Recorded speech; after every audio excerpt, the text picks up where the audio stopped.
On the evening of that same day, when Mrs. Efe came back from work, she was surprised that her husband didn't come out to welcome her, which was unusual. However, she opened the door and made her way upstairs to their bedroom. Then what she saw almost sent her into coma. She saw her husband and Mrs. Akpos on her matrimonial bed, locking arms together. Before she could utter a word, her husband got up from the bed, dragged her to the sitting room, and said, "What are you doing here, woman? Who are you? How can you just walk into my bedroom? Are you okay? Get out of my house now, or I will get you arrested." Then he threw her out of the house and locked the door. While Mrs. Efe sat outside trying to make sense out of what just happened, Mr. Abbas came back from work. He asked her what she was doing outside in her work outfit at that time of the night. She couldn't just explain anything to him, rather she burst into tears. Mr. Abbas was confused while he tried consoling her.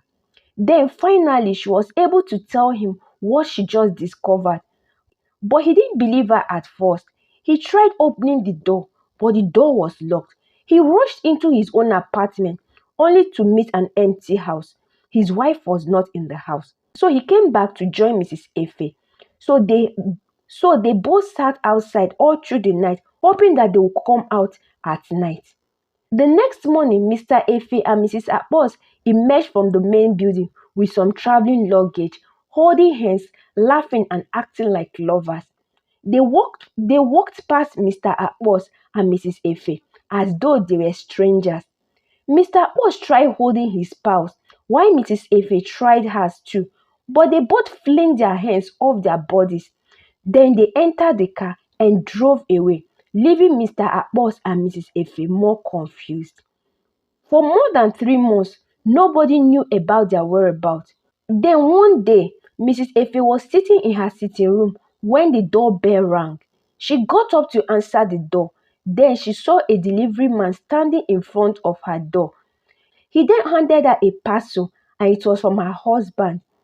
When she got inside, she opened it and she screamed in disbelief. And next she ran out of the house, only to be met with Mr. Abbas screaming and running out of his own apartment towards hers.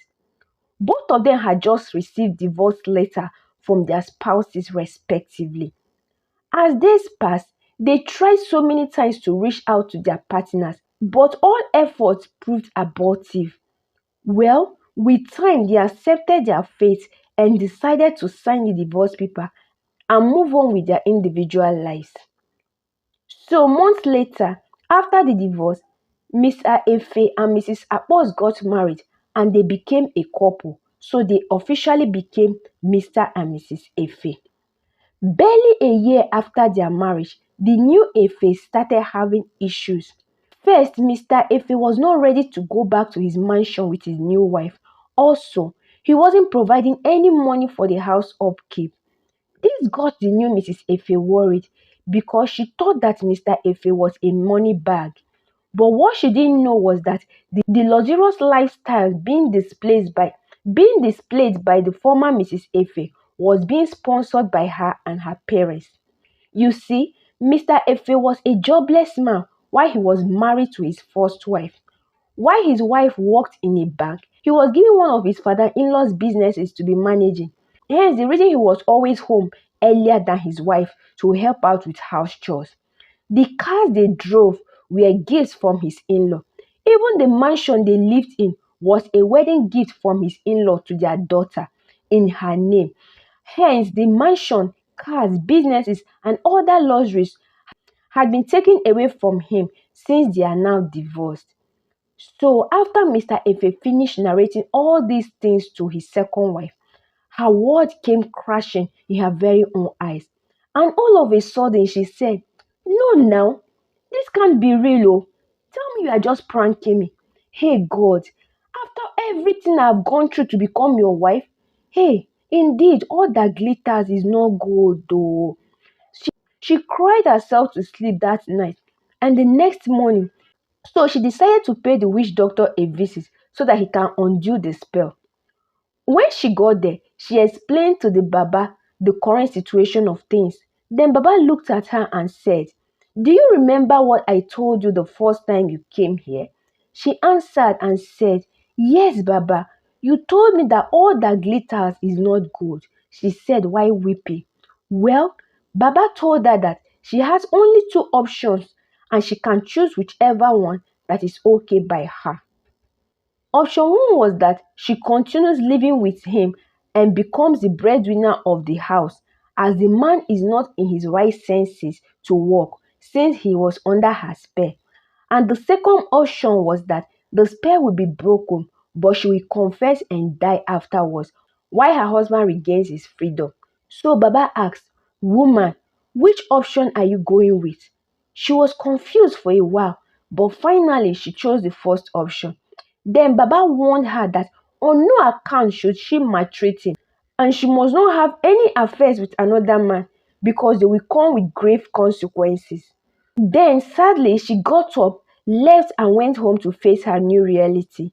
So ever since then, Mr. Efe had been a stay-at-home husband, while the new Mrs. Efe had been on the street hustling to put food on the table. They had no children because Mrs. Efe didn't want to bring innocent children into their home, which was filled with regret. And I know you want to know what happened to the first Mrs. Efe. Well, she moved on with her life and she was happily married to a well-employed Mr. Boss, and together they had two beautiful children. So that is the end of the story. So some of the moral lessons we can learn from this story are: 1. We should know that all that glitters is not gold. The way you are seeing things as an outsider might not be exactly how it is when you get inside.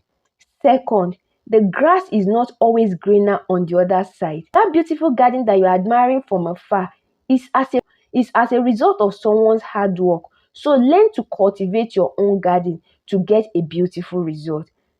Thirdly, greed is a very bad trait which often leads people to destruction. We should learn to be contented with the little we have while we work towards a better life. The fourth one is that we should be careful of the people we call friends. We should also not be quick to let people into our lives. Even the Bible admonishes us to test all spirits. And finally, we should learn to bridle and control our tongues. And this can be found in the Bible, in the book of Psalms chapter 141 verse 3, which says, "O Lord, place a guard on my mouth, protect the openings of my lips." So we should not be like Mrs. Efe, who told Mrs. Akpos everything about her marital life. So I hope you enjoyed the story, and I also hope you've learned one or two lessons from the story. So also friends, I know that there are so many more lessons you've learned from the story. Can you please share them in the comment section? Please, I would love to read from you also.